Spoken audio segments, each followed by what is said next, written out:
नमस्कार दोस्तों, आप लोग को स्वागत है हमारे इस चैनल पर।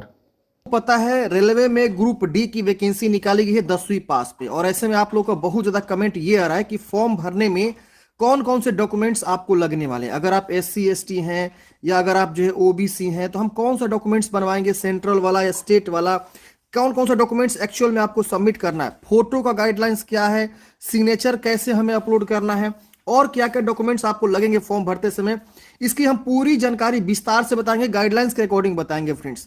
मैं बता दूं फ्रेंड्स, 10वीं पास पे रेलवे में ग्रुप डी की वैकेंसी जो है निकाली गई है। इसका आवेदन भी स्टार्ट हो चुका है और इसका डिटेल नोटिफिकेशन आप यहाँ पे देख सकते हैं आ चुका है। अगर आप फॉर्म नहीं भरे तो भर लीजिएगा। मैंने ऑलरेडी जो है 2 वीडियो बनाया हुआ है कि कैसे आपको फॉर्म को भरना, स्टेप बाय स्टेप पूरी इंफॉर्मेशन हमने उसमें प्रोवाइड किया हुआ है। देखिए फ्रेंड्स, अगर हम बात करें नोटिफिकेशन की तो नोटिफिकेशन में जो गाइडलाइंस है, सबसे पहले हम बात करते हैं फोटो की और सिग्नेचर की। फिर हम बात करेंगे डॉक्यूमेंट्स में, जैसे कि जाति और के बारे में या जो सर्टिफिकेट लग रहे हैं और एक्स्ट्रा कोई सर्टिफिकेट लग रहा है तो उसके बारे में। देखिए पहले हम बात करते हैं फोटोग्राफ। फोटोग्राफ आपको बोला गया है कि रिसेंट जो है कलर पासपोर्ट साइज फोटोग्राफ आपको अपलोड करनी है। व्हाइट बैकग्राउंड में आपको प्रेफरेबल किया गया है कि व्हाइट बैकग्राउंड में अपलोड करना है। 50 से 100 के बीच आपका होना चाहिए। और आप जो है कोई भी ग्लास मतलब चश्मा या कोई भी टोपी वगैरह जो है नहीं पहने होना चाहिए। इसके बाद यहाँ पे बताया गया है कि अगर आप जो है फोटोग्राफ जो है मोबाइल यूज करके लेते हैं या सेल्फ कंपोज्ड पोर्ट्रेट फॉर्म में अगर आप जो है लेते हैं तो वो रिजेक्ट यहाँ पे हो सकता है। तो ध्यान रहे यहाँ पे क्या गाइडलाइंस दिया गया, the colour photograph must have taken latest photograph in professional studio, यानी आपको स्टूडियो से ही बनवा के जो है फोटोग्राफ यहाँ पे अपलोड करना होता है। और भी बहुत सारा गाइडलाइंस है कि आपके फ्रंट व्यू पे कैंडिडेट्स का जो है कैप, हैट, अब सन ग्लासेस वगैरह जो है ये सब नहीं होना चाहिए, जो कि मैंने आपको ऑलरेडी पहले से बताया हुआ है।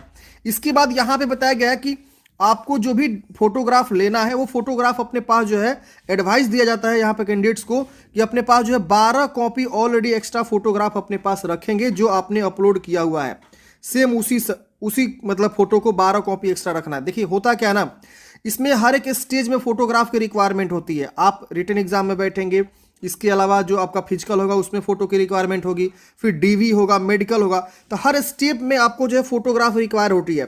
और सेम फोटोग्राफ आपसे मांगा जाता है जब आप फॉर्म भरते समय फोटोग्राफ जो आप दिए हुए हैं। तो ये बहुत ही जरूरी है कि आप जो भी फोटोग्राफ यहाँ पे अपलोड करें उसका जो है 12 कॉपी एक्स्ट्रा अपने पास फोटोग्राफ यहाँ पे रखेंगे। अब यहाँ पे बात आती है फ्रेंड्स सिग्नेचर की। तो देखिए सिग्नेचर जैसे भी आप करते हो आपके अपने हैंड राइटिंग में होना चाहिए। अब इंग्लिश में कर रहे हो या हिंदी में कर रहे हो, अब हर जगह सिग्नेचर वैसे ही आपको करना है। अगर आप कुछ गलत सिग्नेचर करेंगे ना तो फिर वो रिजेक्ट का कारण हो सकता है आने वाले समय में। अब यहाँ पे देखिए पेपर जो है आपका होना चाहिए वाइट और उसके ऊपर ब्लैक इंक या ब्लू इंक से भी आप यहाँ पे क्या कर सकते हैं, अपना सिग्नेचर कर सकते हैं। हालांकि यहाँ पे ब्लैक इंक लिखा हुआ है ओनली, ब्लू इंक भी चलेगा, कोई दिक्कत नहीं, लेकिन मैं कहूँगा ब्लैक इंक से ही करिए। जैसे बहुत लोग क्या करते हैं ना, अपना सिग्नेचर ऐसे कर देते हैं, ये पूरा का पूरा कैपिटल लेटर में हो गया। भाई ऐसा कौन सिग्नेचर करता है? सिग्नेचर का जो फॉर्मेट होता है ऐसे करके जो भी उस तरह से सिग्नेचर आपको करना होता है। इसके बाद से आता है फ्रेंड्स सर्टिफिकेट, मोस्ट इंपोर्टेंट चीज सर्टिफिकेट। देखिए यहां पे हम पहले बात करते हैं SC ST सर्टिफिकेट के बारे में। अगर आप SC ST कैंडिडेट्स हैं तो आपको ना एक जाति सर्टिफिकेट यहां पे बनवाना होगा। अब ये जाति सर्टिफिकेट कौन सा वाला चाहिए? देखिए सेंट्रल वाला चाहिए। जी हाँ दोस्तों, सेंट्रल वाला आपको जाति सर्टिफिकेट यहां पे लगेगा। देखिए ये वैकेंसी जो है सेंट्रल लेवल की है। कौन सी वैकेंसी है? सेंट्रल लेवल की। सेंट्रल लेवल की बहाली है तो सेंट्रल लेवल में सेंट्रल वाली ही जाति सर्टिफिकेट यहाँ पे आपको लगानी होती है। अगर कोई ये वैकेंसी मान लीजिए जो है बिहार की रहती तो हम बिहार में स्टेट लेवल वाला जो जाति बनता है वो हम यहाँ पे क्या करते हैं, बनवाते हैं और अप्लाई करके जो है उसको जो है देते हैं, तो हम डॉक्यूमेंट्स वगैरह अपलोड करते हैं। लेकिन यहाँ पे ये वैकेंसी रेलवे की है, रेलवे सेंट्रल विभाग का है, तो यहाँ पे आपको जाति सर्टिफिकेट सेंट्रल लेवल वाला यहाँ पे आपको चाहिए होगा। तो सबसे पहले देखिए सेंट्रल लेवल बनता कैसे है। पहले तो आपको स्टेट लेवल का जो है सर्टिफिकेट बनवाना होता है। स्टेट लेवल का जो है जाति सर्टिफिकेट बनवा लीजिए। उसके बाद जो है जब बन जाएगा उसके बाद आपका जो है सेंट्रल लेवल का जो जाति प्रमाण पत्र आपसे बनवाने के लिए स्टेट लेवल का जो है जाति सर्टिफिकेट देखा जाता है। समझ रहे ना?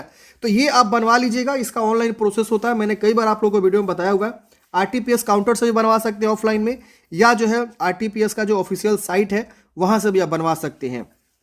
अब हम बात करते हैं अगर कोई कैंडिडेट्स OBC कैंडिडेट्स है। देखिए OBC कैंडिडेट्स में यहाँ पे थोड़ा सा लफड़ा ये जाता है NCL का। नॉन क्रीमी लेयर का और एक होता है क्रीमी लेयर का। देखिए ओबीसी में क्या है कि आपका जो सेंट्रल लेवल पे होता है फ्रेंड्स, बिहार की अगर बात करें तो ये जो है यहाँ पे बीसी और ईबीसी में बढ़ जाते हैं। तो ये दोनों कैंडिडेट्स जो हैं ओबीसी में आएंगे, बीसी ईबीसी वाले। तो इन दोनों को जो है क्या करना होता है, यहाँ पे जो है ओबीसी सर्टिफिकेट एनसीएल वाला बनवाना होता है। एनसीएल क्या होता है फ्रेंड्स, ये समझ लीजिए।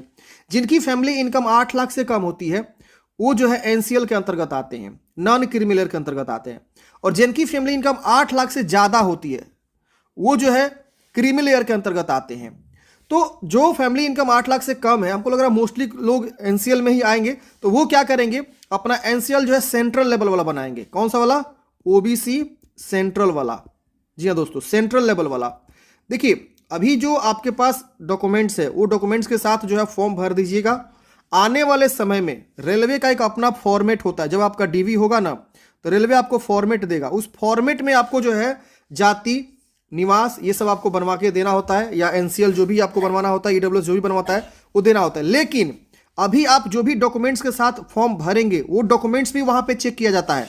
उसमें का जो सर्टिफिकेट नंबर होता है ना वो भी मैच किया जाता है। जब आप फॉर्म भर रहे होंगे तो वहां पे मांग रहा होगा कि किसके द्वारा आपने बनवाया, कब बनवाया, उसका सर्टिफिकेट नंबर क्या है, जाति का, तो वहां पे आपसे मांगा जाता है। या ओबीसी अगर आप हैं तो ओबीसी का जो एनसीएल आप डाल रहे हैं तो वहां पे आपको सर्टिफिकेट नंबर मांग रहा है, कब आपने बनवाया, किसके द्वारा बनवाया। तो वही चीज आपको वेरिफिकेशन के डीवी के समय में देखा जाता है कि जब आप फॉर्म भरे थे उससे पहले जो आपने डॉक्यूमेंट्स सबमिट किया हुआ था वो डॉक्यूमेंट्स हमको दीजिए। तो यहाँ पे जो भी आप जाति सर्टिफिकेट देंगे वो सेंट्रल लेवल का देंगे, ओबीसी आप देंगे एनसीएल वाला वो सेंट्रल लेवल का देंगे। अगर आप ईडब्ल्यूएस भी बनवाते हैं तो वो भी आपको सेंट्रल लेवल वाला ही यहाँ पे आपको लगाना होता है। तो ये विशेष ध्यान दीजिएगा फ्रेंड्स, आपका जो वैकेंसी सेंट्रल लेवल का है तो जाति या ओबीसी या जो भी आपका ईडब्ल्यूएस है वो सब जो है सेंट्रल लेवल का होना चाहिए। अब आप लोगों के मन में डाउट्स होगा कि ये सेंट्रल लेवल वाला बनते कैसा है, जो भी जाति या ईडब्ल्यूएस या ओबीसी बनवाते हैं। देखिए इसके लिए आपको नियरेस्ट जो है अपने आरटीपीएस काउंटर पे जाके पूछना होगा, या साइबर कैफे में आप जाके पूछेंगे तो सब कुछ आपको बता देगा कैसे जो है ये सब जाति सर्टिफिकेट वगैरह बनता है। अब इसके अलावा जो डॉक्यूमेंट्स आपका लगेगा वो जो है 10th का जो है आपका, के अलावा जो डॉक्यूमेंट्स आपका लगेगा वो जो है 10th का जो है आपका मार्कशीट या सर्टिफिकेट आपका लगेगा। 10th की जानकारी आपको बस भर देना है। डॉक्यूमेंट्स जो भी अपलोड करना है वो यहाँ पे अभी नहीं मांगा जा रहा है, बस आपको उसका सीरियल नंबर, उसका जो है रोल नंबर आपको भर देना होता है, कितना कब पास आउट हुए हैं ये सब आपको भर देना है। अगर आप आईटीआई बेस पे फॉर्म भरें तो आईटीआई का सर्टिफिकेट, मार्कशीट वगैरह लगेगा। अगर आप एनएससी किए हैं तो एनएससी, नेशनल अप्रेंटिसशिप सर्टिफिकेट अगर आपके पास है तो उसका सर्टिफिकेट आपको वहाँ पे जो है जानकारी को भरना होगा। तो मोस्ट जो इंपॉर्टेंट बातें हैं फ्रेंड्स, आप लोग का सबसे ज़्यादा जो डाउट्स था, जो जाति लगेगा यहाँ पे एससी एसटी का वो कौन सा लगेगा, तो यहाँ पे मैं बताता हूँ सेंट्रल लेवल का आपका जो है जाति यहाँ पे लगने वाला है। ये विशेष ध्यान दीजिएगा, सेंट्रल लेवल का ही आपको यहाँ पे लगाना है और इस जाति सर्टिफिकेट को संभाल के रखना है, डीवी के समय भी ये काम आएगा। इसके वजह से बहुत से कैंडिडेट्स ओबीसी से बिलोंग करते हैं तो वो एनसीएल वाला अपना जो है सेंट्रल लेवल का जो है जाति सर्टिफिकेट अपने पास, मतलब ये एनसीएल बनवा लेंगे, OBC NCL non creamy layer central वाला, तो वो यहाँ पे सेंट्रल ओबीसी वाला यहाँ पे जो है क्या करेंगे, अपलोड करेंगे। अगर कोई बंदा ईडब्ल्यूएस से आता है तो अपना ईडब्ल्यूएस वाला सेंट्रल लेवल वाला जो है बनवाएगा और उसको जो वहाँ पे देगा, और सबको संभाल के रखना है, डीवी तक ये काम आएगा। मैं बार बार इसलिए बोल रहा हूँ क्योंकि बहुत सारे कैंडिडेट्स क्या करते हैं ना, खो देते हैं, इधर उधर भुलवा देते हैं, तो वो बाद में उनको दिक्कत हो जाती है। बाद में जब रेलवे मांगता है कि हमें दिखाइए कि आप जब फॉर्म भरे थे उस समय आपने कौन सा जो है सर्टिफिकेट दिया था, वो वेरीफाई करते हैं सारे, यानी जो भी आप फॉर्म भरते समय जानकारी देते हैं वो सारा का सारा डॉक्यूमेंट चेक होता है, A to Z जानकारी को ओरिजिनल फॉर्मेट में चेक किया जाता है। तो आप उसको संभाल के रखेंगे। तो आई होप आप लोग समझे होंगे डॉक्यूमेंट्स के बारे में। इसके अलावा कोई भी एक्स्ट्रा डॉक्यूमेंट्स आपसे नहीं मांगा जाएगा। बाकी आधार वगैरह जो लग रहा है उसमें OTP आपको आ रहा है रजिस्ट्रेशन करते वक्त, तो OTP को क्या करते हैं फ्रेंड्स, आप लोग वेरीफाई करेंगे। अगर आपके आधार से